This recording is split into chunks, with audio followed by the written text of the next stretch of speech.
kedu ihe dị iche na arụsị kedu ihe dị iche n'ọgwụ ekene m gị ndo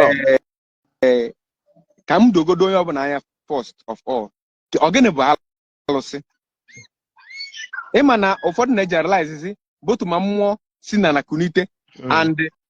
mmụọ hibele hibe as alụsị most people na-ejeralize ya as alụsị alụsị bụ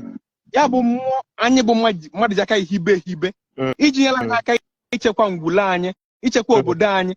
iji nyela ha aka kwụsị alụ na-eme na obodo anyị iji nyela ha aka ibinye ọkụ ọgbayala enwere na be anyị maọbụ iji nyela aka anyị nụọ ọgụ na tụlụ ugo na ọgụ anyị na-eje nke ahụ bụ alụsị ọgịnị bụ ọgwụ eziokwu na enwere good side of ọgwụ and bad side of ọgwụ maka ihe ulu nwere ọghọm ọtụtụ n'ime anyị na-agwọ ọgwụ chena aja ka anyị na-achọ amụnọndụ na-edesive anyị edesive now ọgịnị bụ ọgwụ ọgwụ bụ ihe wekọtara mgbọrọgwụ na mkpa akwụkwọ na anụmanụ ma nke dị ndụ ma nke bi n'ọfịa ma nke nọ n'ezi ma nke nọ n'ime were tikọ ọnyọ kwubie okwu were ọfọ mee gịnị tie ya o wee lụba ọrụ maka gịnị na ọ bụ okwu ekwukwasịrị ya na bie na-alụ ọrụ na ya n'afịa na mgbọrọgwụ ọ na-echọ ka ọ bụ then